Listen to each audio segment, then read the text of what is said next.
Hello, this is High Templar with my new Total War Warhammer mod reviews video, and today we'll be talking about Radious mod and Vampire Counts roster.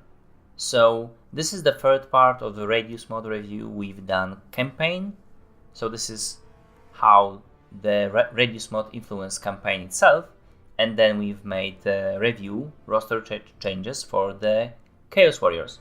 Now let's go through the Vampire Counts. This is actually very interesting to me due to the fact that I'm playing the multiplayer campaign head to head, so I need to be competitive. As you can see, there are no new lords or heroes. Radious mod doesn't do that. They don't actually also add any monsters or artillery.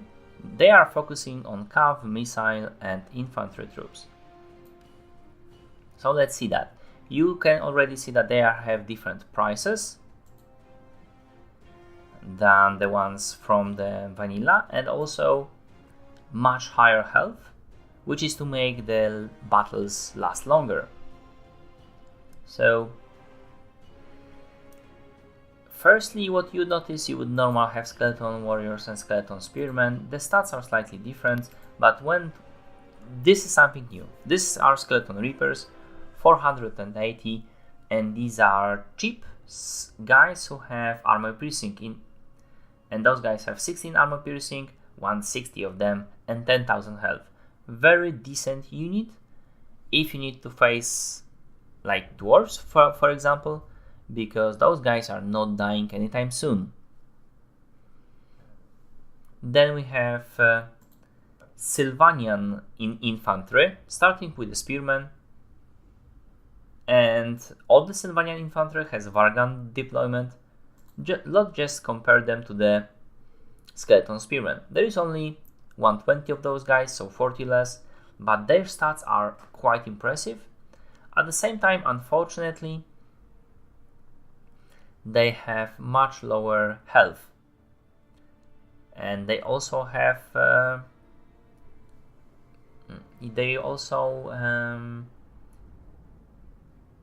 don't have numbers. They have less health, and they also are not undead, so they can run away, and that is an issue. 60 leadership is very, decent, but not like super great. And also, if you compare them, bones versus large is actually 12 compared to 14. Still decent unit. However, Invocation of Nahek wouldn't work on those guys, and there are better options in my opinion. If you go for cheap spears, just keep skeleton spearmen. If you want to have something more powerful, we will get into that. Then we have Sylvanian swordmen, which compared to the skeletons are not really that great. Yes, they do have more armor and more leadership, but like I said, they can run away. They have better stats, but only by 7. Weapon strength by 7, but skeleton spearman has bones versus infantry of 5. So they are not good unless you want to vanguard deploy them. Then we have Halabardiers, which are very strange indeed, because they neither have bones versus large, nor they can charge defense versus large, or any for that matter. But they are still, this is armor piercing infantry, and if you compare them to the Reapers, they are actually quite okay. Still, not undead, cannot heal them, probably not an option I would choose. Those guys you already know from the Regiments of Renown, and the Blackguards also, so the first new unit that we would encounter would actually be Graveguards with spears, and in my opinion this is one of the best units. Here, they have 96 armor and silver shields, so that is significantly better than the bronze shields and 26 of the skeleton spearmen. Those guys have very similar health, only 120 of those guys, but it's a very similar health, much more leadership, so they will not crumble as fast. They have much bigger melee attack and defense, and much more weapon strength, and pretty decent charge bonus. And yes, they do have charge defense against large foes, and they do have bonus versus large of 16 and bonus and armor piercing damage of 11. That means those guys will be dealing some pretty good damage to any armored cavalry units.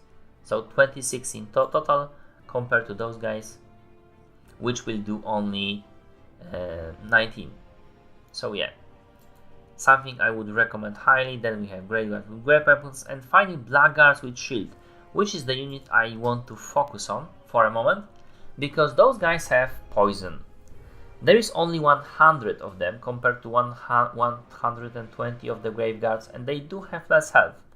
But look at them. They have more melee attack, more melee defense, more weapon strength. They actually have...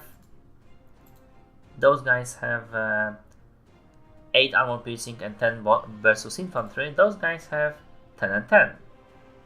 So pretty good. Those guys have more, also more armor by 10, not like large, and they have more charge bonus by 8, which is significant in my opinion. If you charge them correctly, you might get much better results, especially with those stats. And they do poison, and this is quite substantial poison. You have to pay 250 more for them, but the poison itself, in my opinion, is something that you can really use. So yeah, next we are going into the Blackguards with great weapon, and I will compare them to the Graveguards with great weapons.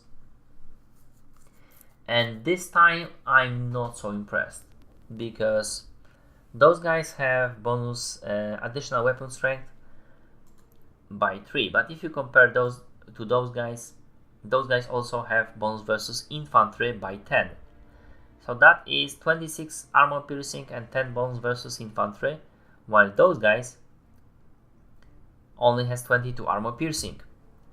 So not really. They are supposed to be great weapons, but those guys have better everything, better armor piercing and bonus versus infantry, which you don't see in a great weapon unit, not really. They do bonus poison, and they have 12 more defense, and they have slightly more armor and charge bonus, but all in all, I'd say that 120 of those guys dealing more damage would be more useful. And they also have less health, mind that. So yeah, I don't really like them that much.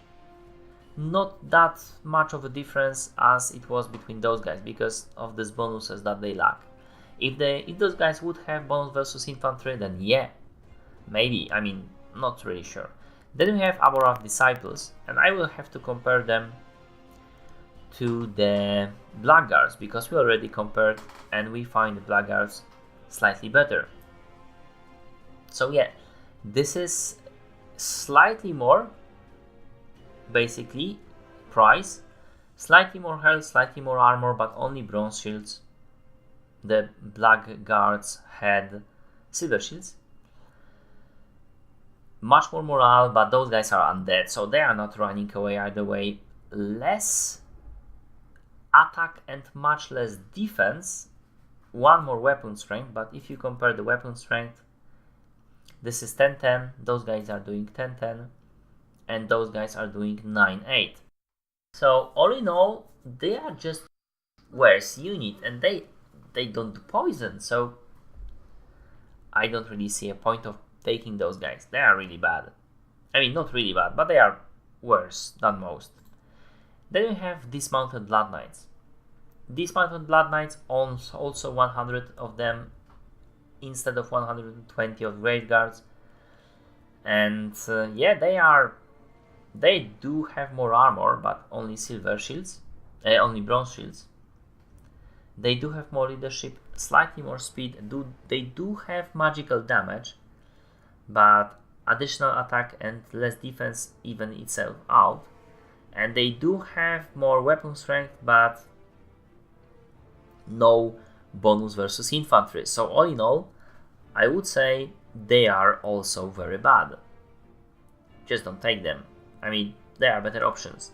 unless you want to really go for diversity and kill like chaff units, like Ungor Herds or Swordmen or that kind of stuff. Not much armor piercing, or you are going against mixed infantry actually with some light cav like Centigors, but this is very controversial. Then we have Abora's Disciple with great swords, and if you compare them to those guys, they again don't have bonus versus infantry, but they do have significantly more weapon strength, and their armor piercing damage is similar to the Graveguards.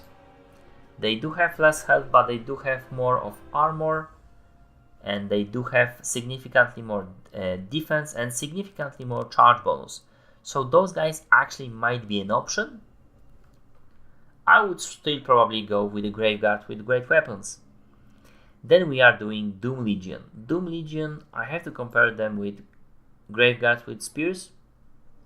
As you can see, they are just doing everything better. They do have bonus versus sludge of 16, but they are doing 15 armor piercing damage, where those guys were only doing 11.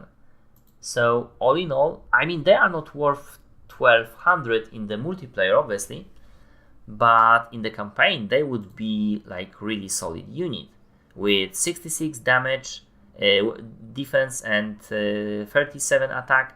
They are very good. Then we have Morden's Chosen, and I don't really see a point of taking those guys. It's it's just they do have more weapon strength, but no bonus versus infantry.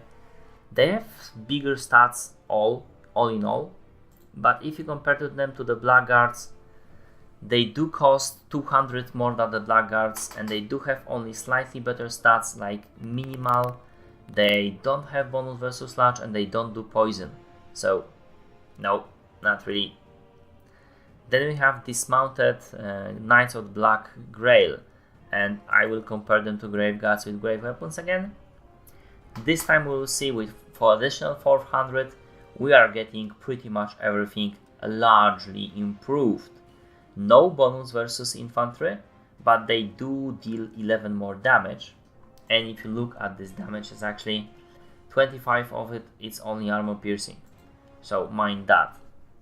But all in all, with much higher melee attack, much higher melee defense, and much higher charge bonus, much higher armor, you might use this unit very effectively, especially in campaign. In the multiplayer, probably will still get Graveguards, but not really a point here.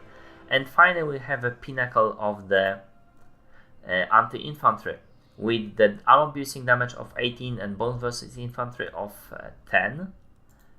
Comparing them to the Blackguards, everything is better. The only fact is the poison, but because those guys are doing additional 8 damage, and they have so significantly more stats, and they have more health, and they are just better in every way. These guys, just something you would use in campaign, but something you might actually bring at some point to the battlefield. Then we have something very, very new for the vampire counts, something you would not expect, and this is missile infantry. And starting with the very excellent units of skeleton archers. Now look at those guys. For 450, you are getting 120 men, range 160, dealing 21 damage. That is massive. And those guys are not running away anytime soon. They do have some stats to stay in combat. They have 28 ammo, and if you compare them to, say, okay, let's select those guys and compare them to the crossbowmen, you would see what I mean. If you select the crossbowman, you would so notice that the crossbowman has less health, and that is significantly less health. The same armor, those guys have more leadership, but they do run. They have less stats for when they want to stay in fighting.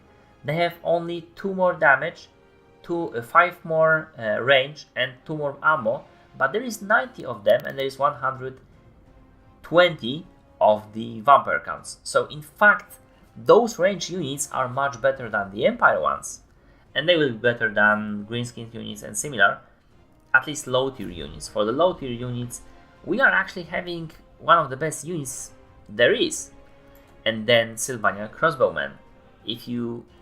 These guys are armor piercing, obviously only 13 armor piercing, but we can still compare them to the handgunners. So let's compare them to the handgunners. They have again more in numbers because Sylvanian guys have 100, those guys have 90. Sylvanian guys have vanguard deployment, those guys don't. But they have less armor, less leadership, less of any attack in short combat, basically. They have less range and they have less damage than the Sylvanian guys.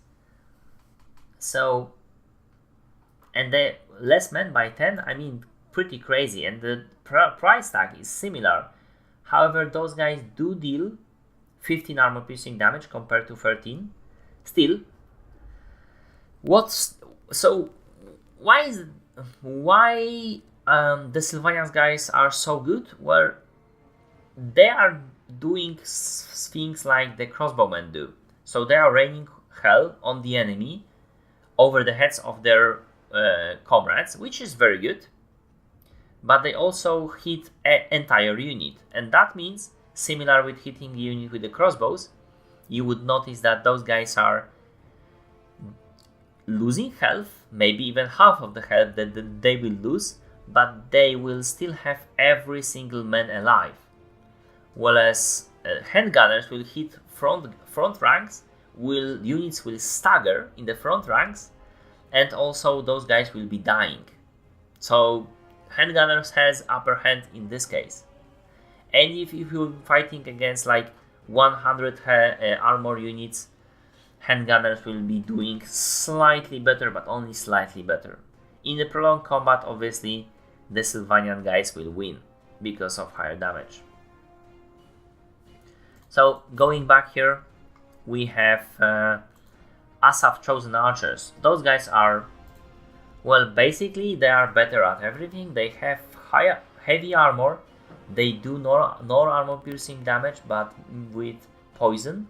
And their melee attack is also poison, and they are very decent melee combatants. And there is 100 of them.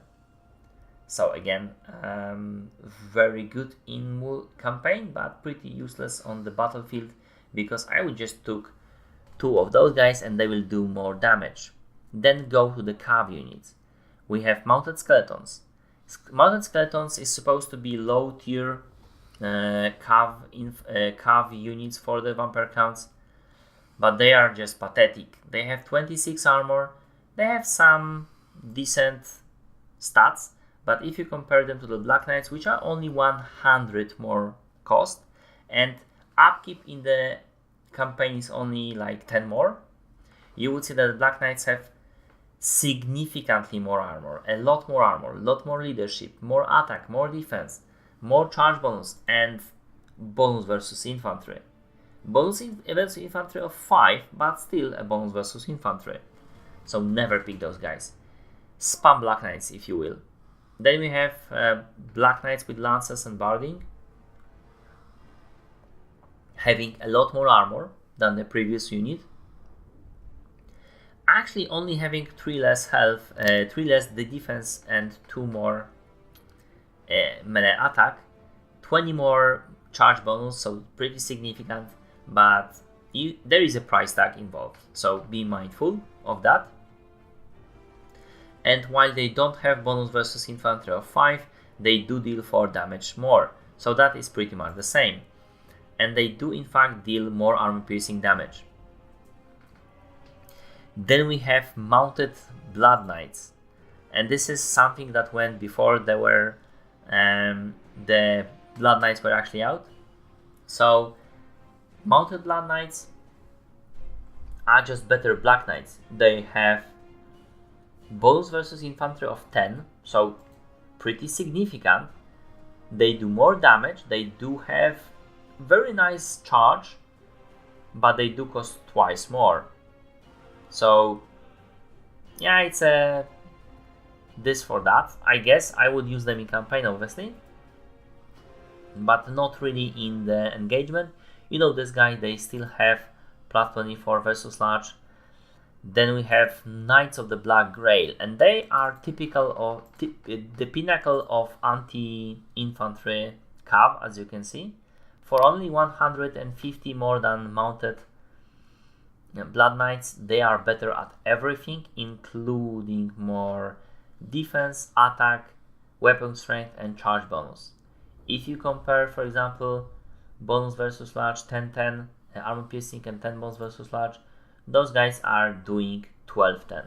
So I just don't see why would you pick those guys if you can pick those guys. And finally we have Drakenhof Templars. This is all around good unit that you would have to compare them with the Blood Knights, basically. Similar armor, but Blood Knights have brown shields when those guys have silver. They have more leadership, slightly less speed, but more melee attack and defense and weapon strength and charge bonus. However, those guys are dealing 13 piercing, armor piercing, and 24 versus large. So if they are fighting cav, they are actually dealing 37 armor piercing, whereas those guys are dealing only 26. But if you are using your cav against both cav and infantry, and you are targeting heavy armor units, you might want to choose those guys. If you will be targeting separately cav and infantry, those two guys will be much better choice, because those guys do deal 22 versus infantry. Then we have, well, nothing in the monsters and nothing with the artillery and war machines, which is normal. Let's go into the battles and let's see how this army will work out in the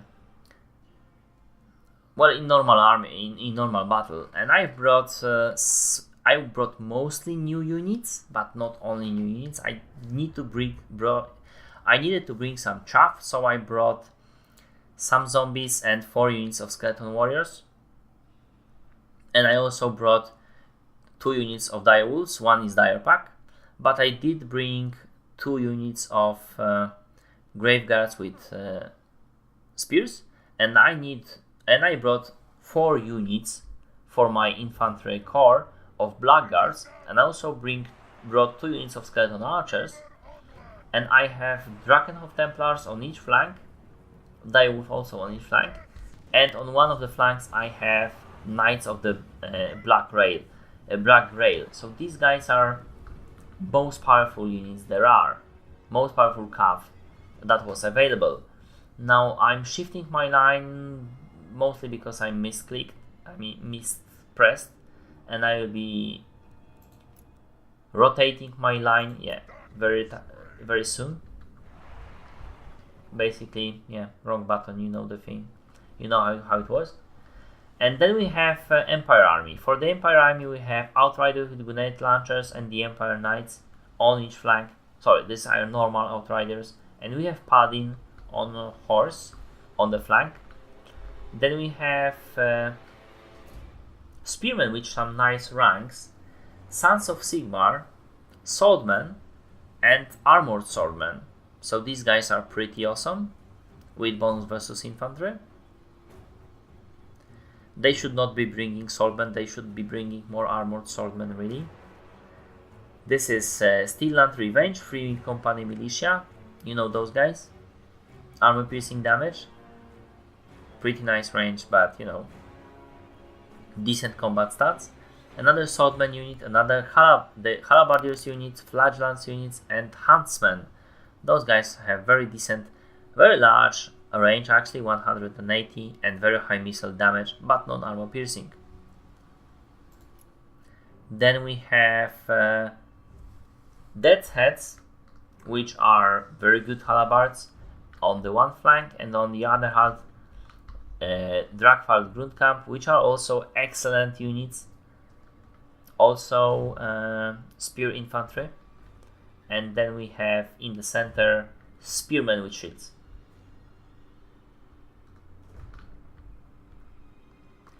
So I can show you how these are the Knights of the Black Grail, how those guys look like.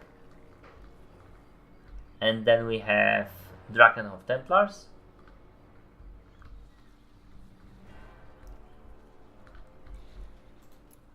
Skeleton Spearmen, Archers. And Skeleton Archers were part of the Vampire Count's army in very old revisions of the Warhammer tabletop. Same here. And like I said before, these are more Templars. And those guys are Graveguards with spears. And finally we are going for the Blackguards with shields.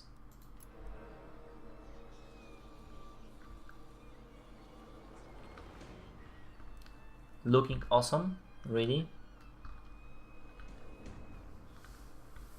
So those guys have Hellblaster Volegan, but at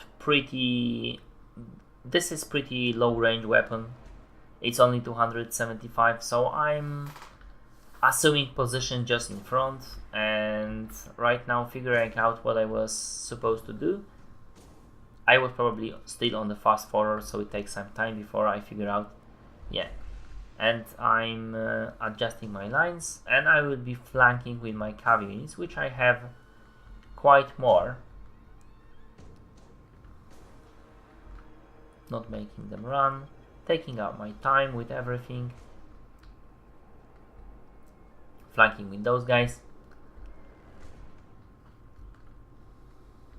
And basically observing my enemy.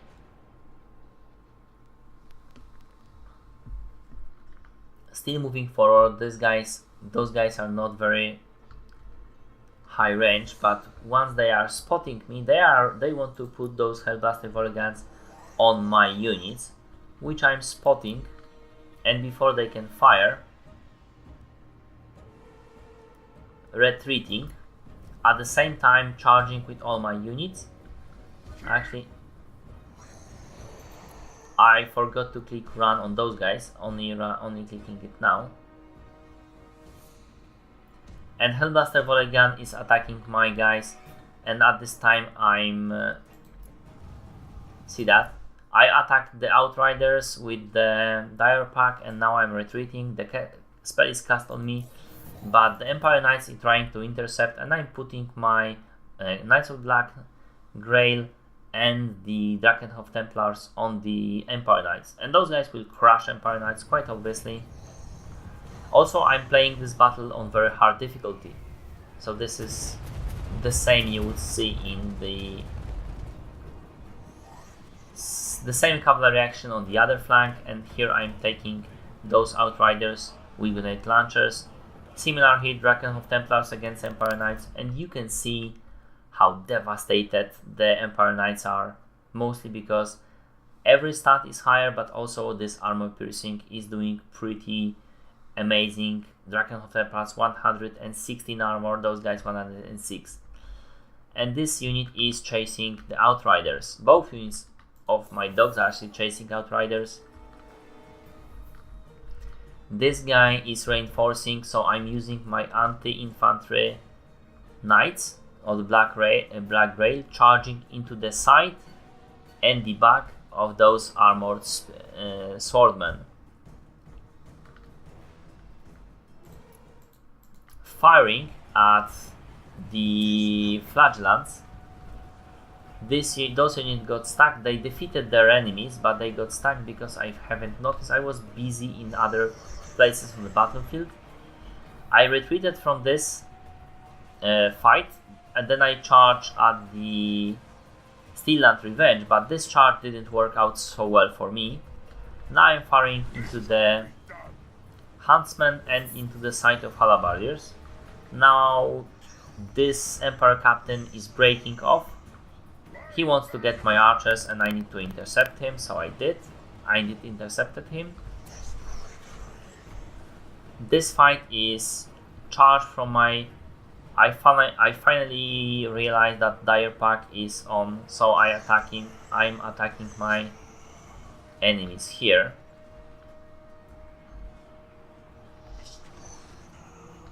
Those guys got into those Dragval Grunt camps, but I don't care. Few of them can die. As you can see, I was using Invocation of the Hex, so those troops are actually pretty healthy, and I'm moving some of them into the back of my enemy. And I'm firing at those dead heads with one of my units, and into those guys with my other unit. Those guys are the Direwolf pack are getting badly beaten by the Dragval Guncamp, but just enough for the back charge from the Knights of the Black Grail, which will be dropping those guys pretty severely during the huge bonus versus infantry. And here I caught the Steel Lance Revenge with my Draken of Templars. Here I managed to intercept the Empire Knights just in time, because those guys broke through the lines, which is very nice, very cool move on my opponent's side. Boosting with the Dance Macabre. I only have 2 spells, Invocation of the Heck and Dance Macabre. Again, intercepting the Paladin before he gets... I'm very lucky in this. Still firing with my guys here, and after breaking everything, I'm breaking from those Dragval Grunt camps, because those guys are crazy, as you've seen. My Graveguards with spears have defeated finally those spearmen with 50 kills. The other spearmen, 22 kills, but those guys were fighting Outriders and Empire Knights, supporting my cav units. So the only unit that is still alive is the Sigmar's Son, and they are fighting Skeleton Warriors and Blackguards with shields. They actually killed 10 Blackguards, but now they are being swarmed from every direction. I'm casting Dance Macabre on every unit. That is additional 30 melee attack. And I believe, will be charging inside. I'm not shooting anymore because I don't want to get my own men, but I'm charging with the Black Grail Knights straight into those suns, and those guys are dropping like flies right now. Applying this charge bonus, they health dropping very, very fast indeed. And this is pretty much the end.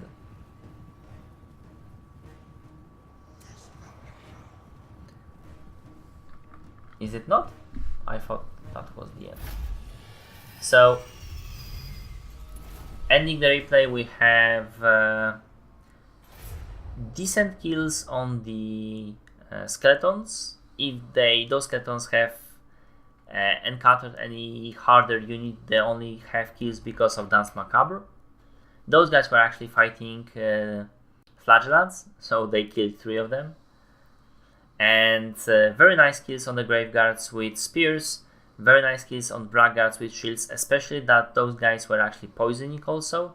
Very nice kills on Skeleton Archers, and amazing kills on Cav. However, on those nice kills of the Black Grail, nice kills on the Direwolves, but that's not the point. The Draken of Templars underperformed a bit, at least one of the units, mostly due to the fact that they are not that great. They are good at armor piercing, but they are not that great overall. They are better units, But yeah, those guys managed to not deal pretty much any damage to me. And this is it. I hope you like it. If you did, press like, comment if you will, and see my other videos. My mod reviews videos, my mechanics videos in Total War series, my DLC speculations and analysis videos, and also my Let's Plays in Total War series and other games. Thank you for watching, and see you later.